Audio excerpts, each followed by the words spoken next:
There's a long history of denial in the Christian church when it comes to Jesus' teaching about wealth and possessions. We rarely teach or preach about how Jesus discourages his followers from holding on to possessions.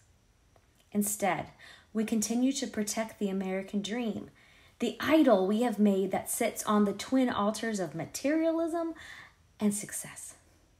But the fact is that Jesus' entire ministry was built on the idea that the world's definition of blessing is not God's definition of blessing. We see this most clearly in the Gospel of Luke. From the very beginning of the Gospel story, Luke defines Jesus' ministry in terms of economics.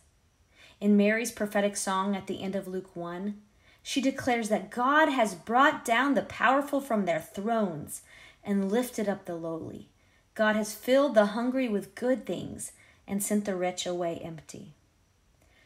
When Jesus announces his ministry in Luke 4, he quotes from Isaiah 61 saying, "The Spirit of the Lord is upon me because he has anointed me to bring good news to the poor." Jesus refers to the year of Jubilee in this Nazareth synagogue sermon.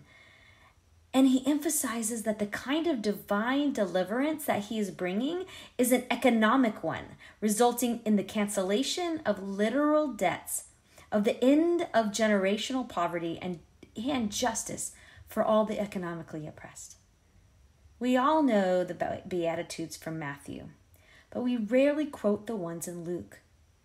That's probably because Luke's version speaks against the rich in a way that makes middle-class Americans a little squeamish. After Jesus blesses the poor, the hungry, and those who weep, Jesus then warns those who have played a part in causing poverty and hunger and pain. "But woe to you who are rich," he says, "for you have received your consolation. Woe to you who are full now, for you will be hungry. Woe to you who are laughing now, for you will mourn and weep." Here, Jesus reveals a cause and effect relationship between the rich and the poor. For any reversal to happen for those who suffer in poverty, the rich must lose or give up what they have. It seems that Jesus was not a fan of trickle-down economics. Over and over again, we see Jesus telling parables or sharing short sayings that illustrate the sacrificial nature of God's kingdom or God's reign. This new reality or reign that Jesus preached and modeled in his ministry could not become a reality until the economic systems of oppression were brought to an end. And Jesus' followers would be the ones to oppose those systems. So he discourages them from accumulating wealth, as we see in the parable of the bigger storehouses in Luke 12. He tells them that they cannot become his disciples if they do not give up their possessions. He warns them that wealthy people lose their compassion for others when he tells them the parable of the rich man and Lazarus. And then Jesus tells about the rich ruler. He tells the rich ruler that he must distribute his wealth to the poor if he wants to inherit eternal life. And there's more. Go read Luke from beginning to end and see for yourself that every teaching, every story about wealth is calling us to radical change.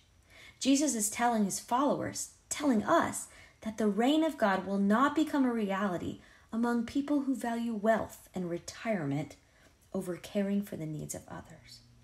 Salvation is not just a matter of saying a prayer or announcing your intentions.